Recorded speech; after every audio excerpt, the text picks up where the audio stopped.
During the debate, I recognise the member from York South Weston. Thank you, Mr. Speaker. It is a pleasure to rise today on behalf of the decent and hard-working community of York South Weston and speak in support of our opposition motion calling for affordable home ownership plan. I'll begin by stating a fundamental principle that all decisions in this legislature should be premised on, and that is, housing is a human right. Everyone deserves a decent, stable place that they can call home.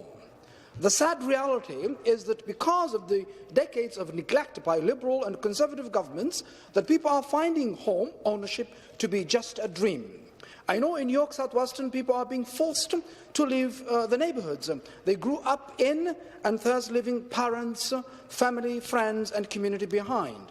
The Conservatives and Liberals downloaded the cost of social housing onto municipalities with no way to pay for it. Now, thousands of affordable and social homes are crumbling, and unsafe and next to no new affordable homes are being built.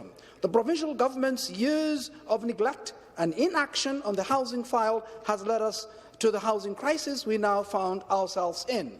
This motion today looks to make housing a priority and calls on the government to reverse their neglect, inaction and apparent lack of interest in developing a real affordable home ownership that places families first and not the interests of developers and land speculators.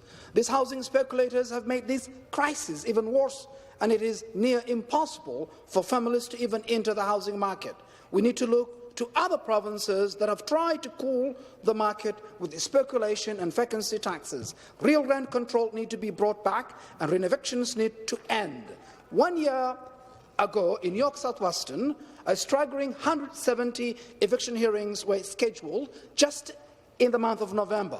Because of Liberal and now Conservative disregard for affordable housing, there are now more families on a waiting list for affordable housing than those actually living in affordable housing units.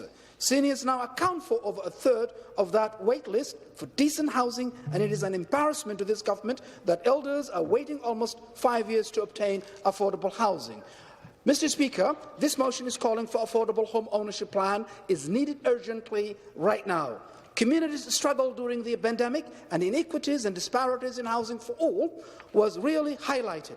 We need to move to the post-pandemic economic recovery that places affordable housing as a top priority by creating affordable home ownership plan that discourages speculators, updates planning rules and creates affordable housing and has an eye to environmental and agricultural protection. Thank you, Mr. Speaker.